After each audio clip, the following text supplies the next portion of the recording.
morri, mas esse ano eu não morro. Ano passado eu morri, mas esse ano eu não morro.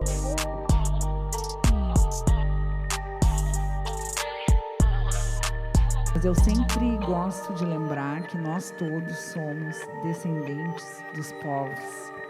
E aí, assim, a gente está chegando no nosso último momento de palco aqui, que é o momento que a gente chama de o momento Black Money, que é justamente entender como o tema que a gente está tratando impacta a vida econômica da população negra. E uma das coisas que André Rebouças ele fez uma defesa da reforma agrária. Quando ele escreve e contribui para o movimento abolicionista, ele diz que tem que libertar os escravizados e que tem que fazer uma reforma agrária no país, tributando as grandes propriedades para gerar lotes de terras para os escravizados libertados. Então, o pessoal cortou um pedaço disso, né?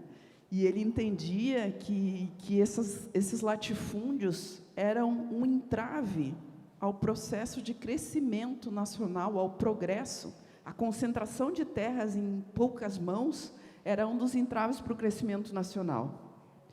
E aí é muito interessante, porque a riqueza ela é baseada na propriedade, né? Ninguém enriquece com salário, né?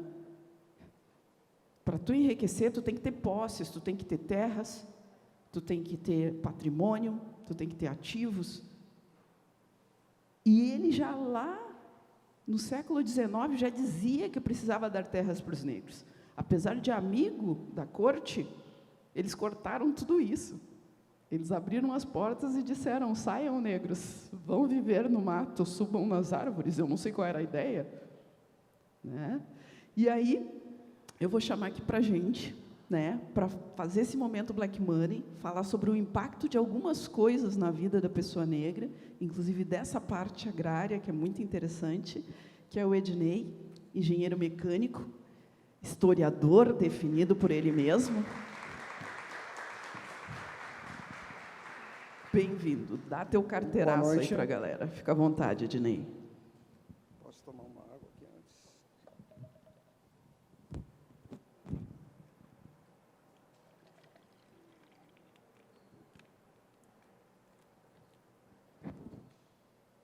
Quando eu chamei o Ednei, ele pegou e disse para mim, nossa, eu podia ser um professor de história, eu adoro tudo isso. Eu disse, o palco é teu, pode ficar 3 horas aí Boa conversando noite, com a pessoal. galera. Como diria meu avô, dei uma molhada na palavra agora, né? Mas vamos lá, Odila. Por onde tu quer que eu comece? Bom, em primeiro lugar, né, a minha antecessora aqui, né, eu não tenho um histórico tão grande que nem o dela, mas tem alguma história. E o meu percussor maior, que seria o Rebouças, também não me tornei rico como ele, né? Mas estamos caminhando.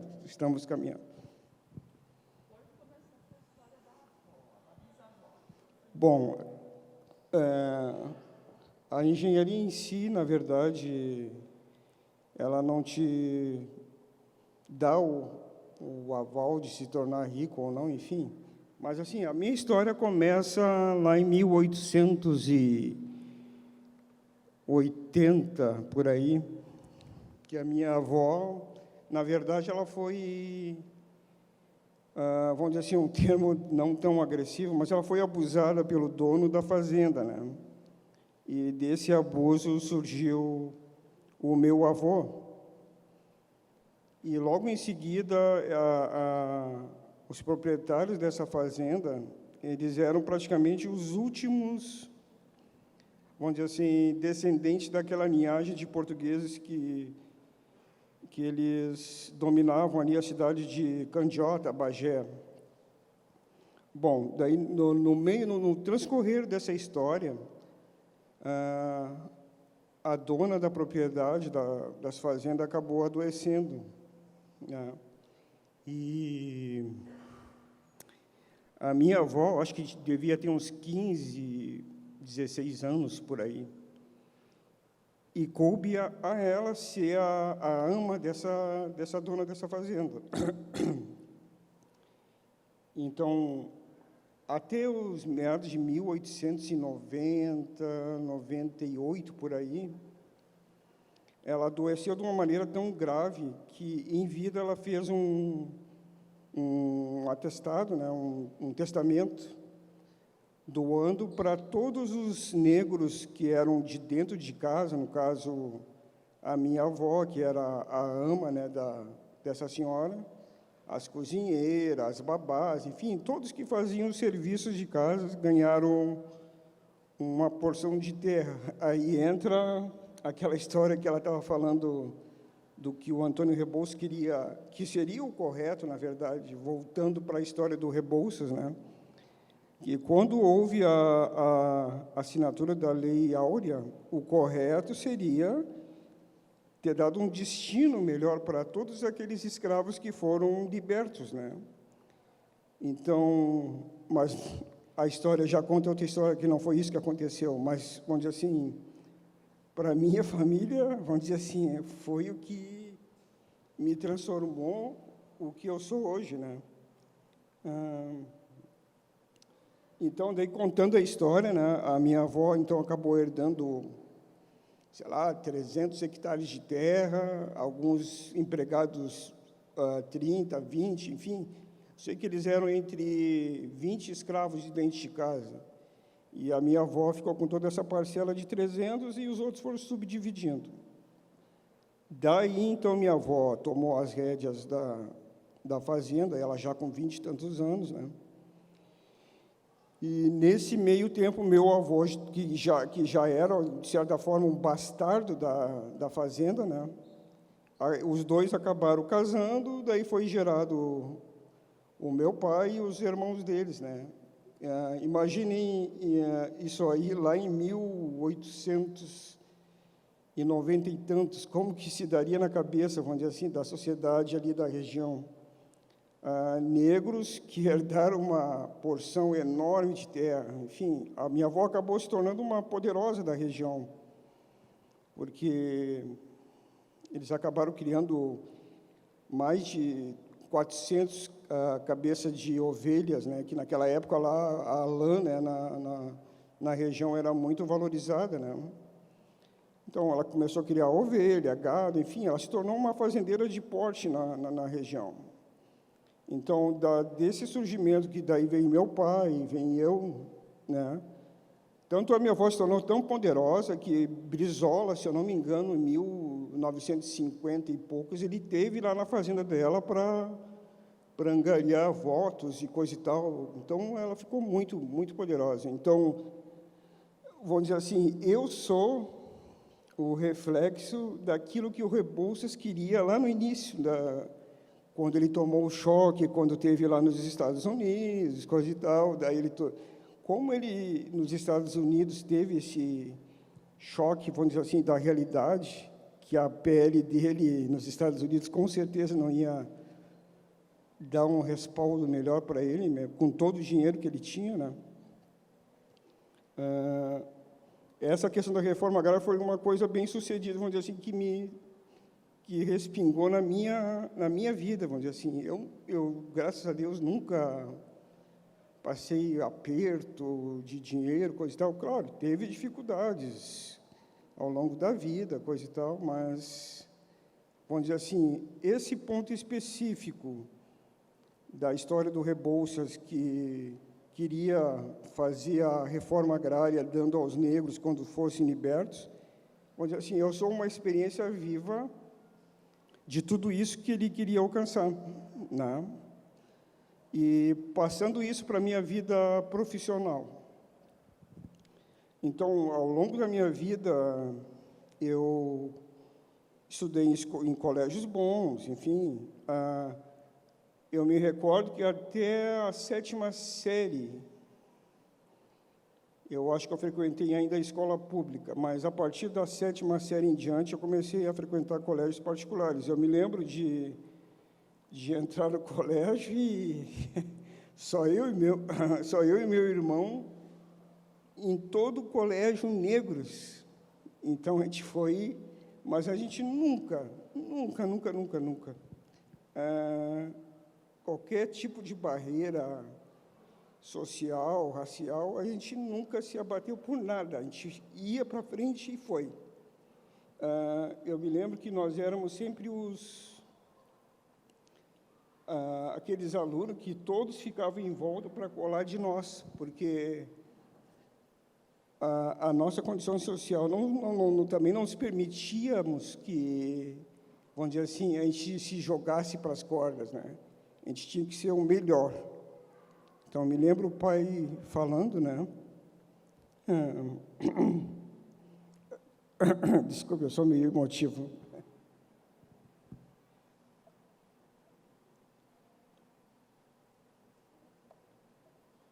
Eu me lembro ele falando: meus filhos, vocês têm que ser a ponta de onde vocês estiverem. Não tem que ser melhor nem pior que ninguém.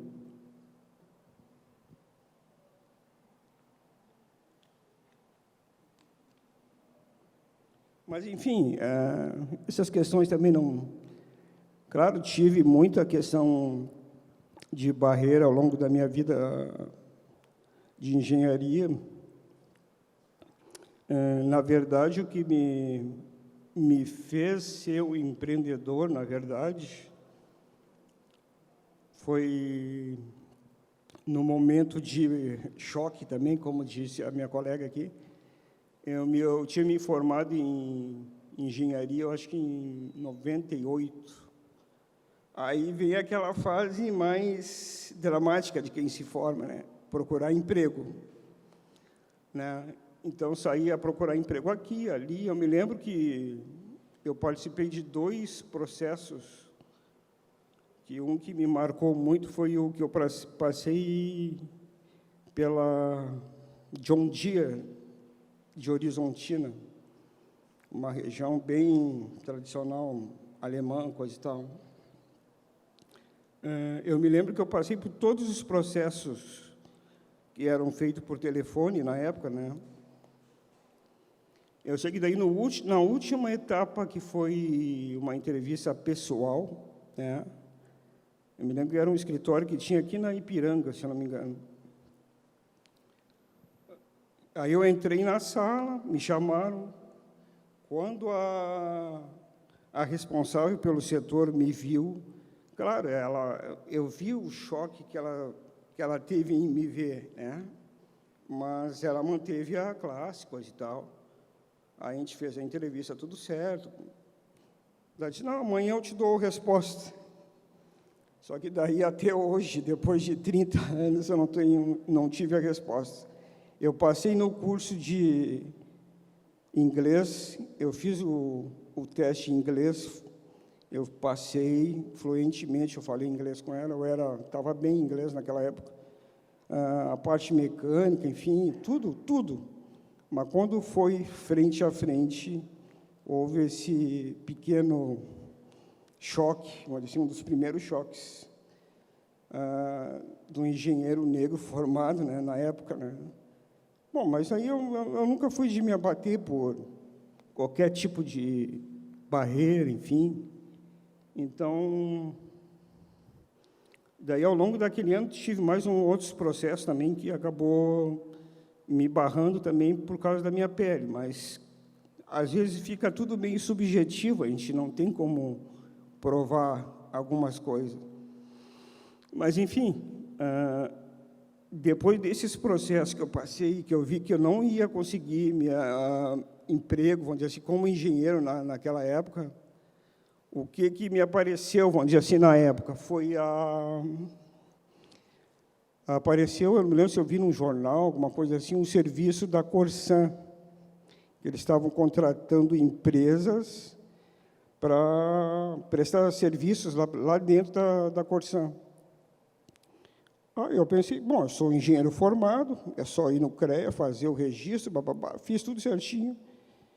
Graças a essa entrada na Corsan, vamos dizer assim, que a minha vida financeira, vamos dizer assim, deu um salto monumental. E, vamos dizer assim, foi através desse choque, né, que eu tive, que me fez me tornar um grande empresário. Vamos dizer assim, hoje eu posso me dizer que eu sou um bom empresário na área da engenharia mecânica.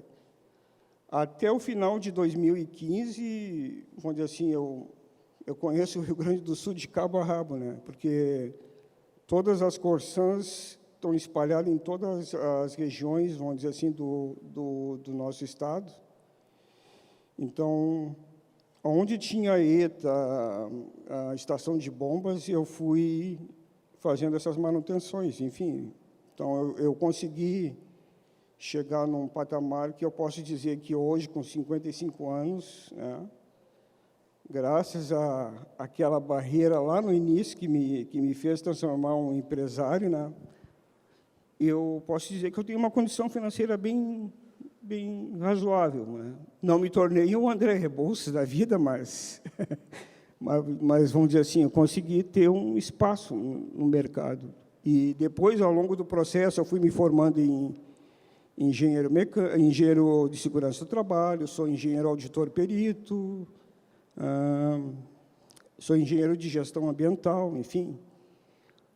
Tem algumas coisas que eu consegui angariar com a questão, não só a questão do racismo estrutural que eu senti realmente.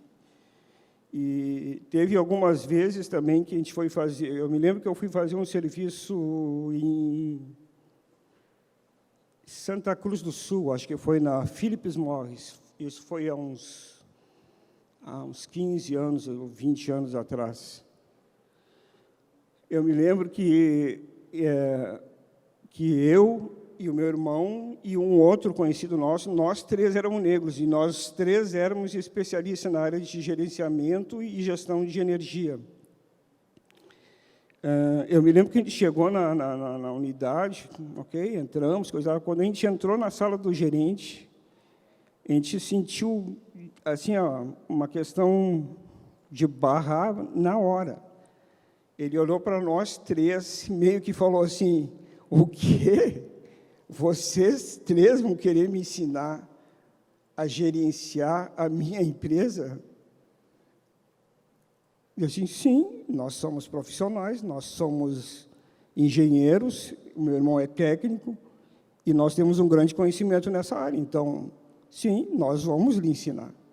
Eu disse: não, eu, como gerente dessa empresa aqui, não vou aceitar isso.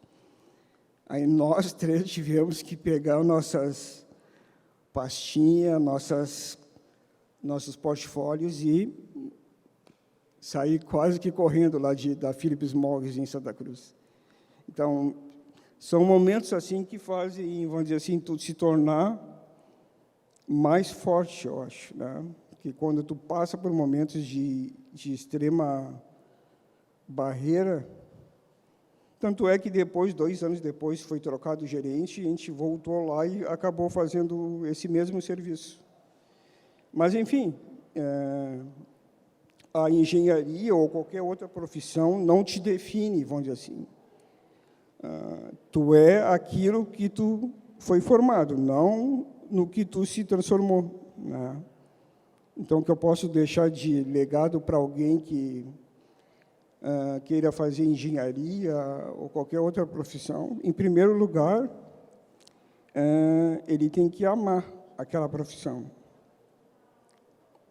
Aí, depois, vem toda a questão financeira, social e tudo mais. Porque sem amar a profissão que tu se dedica, não vai ser possível tu ter sucesso nunca, nunca, nunca, nunca. Então, provavelmente, tem muitos empreendedores aqui que vão querer alguns são novos, outros já têm alguma experiência, né? Mas a principal meta é: o que eu quero? O que eu vou ganhar? Enfim, então, tu tem que ser aquilo que tu é, entendeu? Não tentar se transformar porque tu se transformou um engenheiro, um advogado, enfim. Tu tem que ser aquilo que é a tua essência total.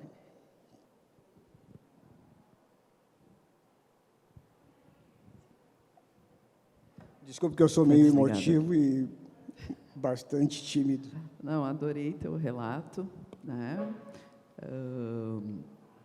quando a gente fala sobre grana, é sempre muito difícil, assim, né, sobre trajetória, porque o tempo todo parece que a sociedade vai nos colocando no lugar, né, um em cima do outro o tempo todo. Então, o engenheiro negro, ele é melhor do que o fulano negro, não sei quem, não sei quem.